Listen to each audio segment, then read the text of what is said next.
हम वन के मार्ग में इस पाठ के दूसरे समय को आज हम देखते हैं। पहले वाले समय में हम देखते हैं कि सीता जी, रामचंद्र जी और लक्ष्मण के साथ वन गमन के लिए राजमहल से निकलती हैं। सीता जो कि राजमहल में पली बड़ी थी और ब्याह के बाद भी वो किसी राजमहल में ही थी, तो उसे कष्टों के साथ चलने का उसे किसी प्रकार का कोई अभ्यास नहीं था। तो जैसे ही राजमहल से बाहर निकलती है और वन के मार्ग को वो चलती है, थोड़ी ही देर में सीता थक जाती है, उसे प्यास लगने लगती है, उसके माथे पर पसीने की बूंदें झलक उठती हैं और उसके गला तथा उसका ओठ सूख जाता है, उसके मधुर होठ सूख जाते हैं और वो थक जाती है। अब सीता जो है उसकी थकान को दूर करने के लिए, ठीक है, लक्ष्मण जल को लेने जाता है। दूसरे वाले समय में हम देखते हैं कि तुलसीदास जी ने सीता का किस तरह से चित्रण किया है। तुलसीदास जी ने सीता के वनगमन के दृश्य का और आगे क्या बताया है, तुलसीदास ने सीता के वनगमन दृश्य के संबंध में आगे क्या बताया है, कैसे चित्रण किया है, हम दूसरे वाले समय में देखेंगे। ध्यान दीजिएगा। जल को गए लखनऊ, जल को मतलब जल लेने, जल को जल लेने के लिए गए हैं। लखनऊ मतलब लक्ष्मण को बताया गया है लड़िका परीखो, है लड़िका, है मतलब है, लड़िका मतलब लड़का, परीखो माने प्रतीक्षा।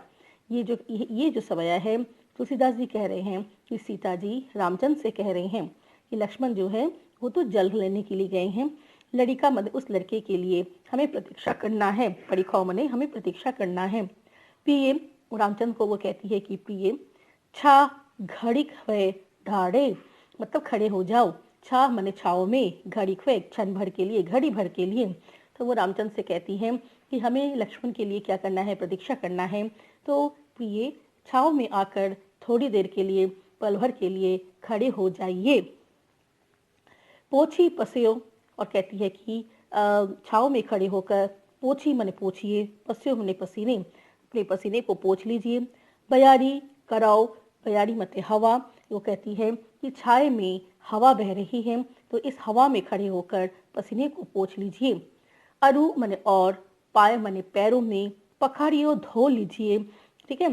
भूभूड़ी ढारे, यहाँ पे सारे शब्द दिए हुए नहीं होते हैं, तो वो कहती है कि और अपने पैरों को धो लीजिए, मतलब ठंडे पानी से धो लेने की बात कहती है। भूभूड़ी डाढ़े का मतलब है, भूभूड़ी ढाढ़े का अर्थ है कि रेत बहुत गर्म है, वो खाली पैर नंगे पैर चलते हैं, तो वो नंगे पैर चल कर आए हैं, रेत जो है वो काफी गर्म था, इस कारण पैर एकदम गर्म हो चुका है। तो वो रामचंद्र से कहती है कि अपने पैरों को ठंडे पानी से धो लीजिए ताकि थकान मिट जाए। तुलसीदास जी कहते हैं रघुवीर प्रियाश्रम जानी के, रघुवीर मतलब रामचंद्र, प्रिया मतलब सीता, ठीक है। रघुवीर जो है, रामचंद्र जो है, प्रिया मतलब अपनी पत्नी सीता के श्रम मतलब परिश्रम को जानकर, थकान को जानी के मन जानकर बैठे बिलम थोड़ी देर तक, लौ कंटक काढ़े, वहां पे छाए में वो बैठ जाते हैं, थोड़ी देर के लिए वो छाए में बैठ जाते हैं, कंटक काढ़े, और सीता के पैरों में से चुभे हुए कंटक माने कांटों काढ़े निकालने लगे।